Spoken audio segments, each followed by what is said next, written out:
guys, ito po, ayan, ito po yung pangalawang video dun sa pagpapatulo nga po dito sa ginawa naming bomba ng kakabitan ng submersible. Ayan, malinaw na po yung tubig. Ayan, malakas na po yung agos niya. Nilakasan namin yung andar para kung mayroon pang buhangin sa ilalim ay maiahon pa niya. Ayan. Kita niyo yung turik na tubig, lakas, malinaw na po siya. Dami nang natulo na tubig dito. Ayun o, ano na siya, nadidiligan na nandito. Ayan.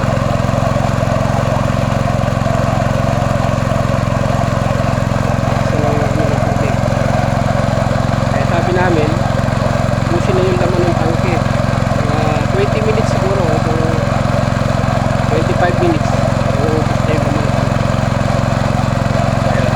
Ayan mo yung ganyan para maiahon yung buhangin, kasi may mga buhangin kasi lumulutang na nahihigot. Ayan, kaya nila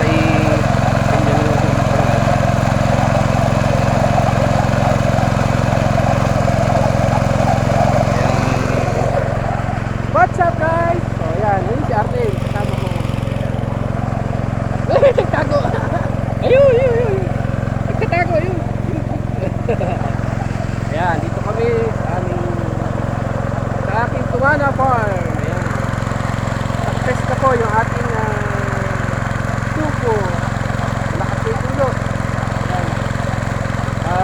Isa na lang po ang pag-iisipan kung submersible o yung sinasabi nilang isang klase na ganito, yung humihigo sa ibabaw, yung parang generator style o yung parang ganitong style pero solar po siya.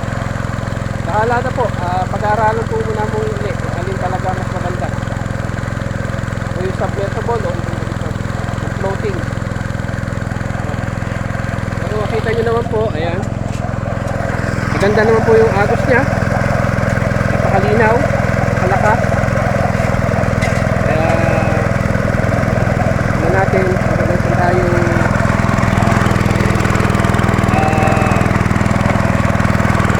nakabot.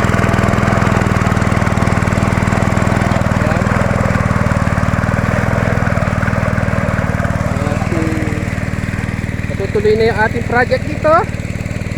Sana nga ay matuloy na yung ating project na makapagsimula na tayo dito sa aking Tumana Farm. Ayan. Nanguha na dito ako ng mangga. Wala na naman, Arnel. Wala nang gasolina. Oh. Wala nang gasolina. Ubus na po yung gasolina. Ayan. Oh. Ubus na yung gasolina. So ganyan na lang po. Maraming salamat. At patulong na lang po sa aming channel, sa channel namin ni Arnel. Ayan. Sana tulungan nyo kami na maging success yung aming plano.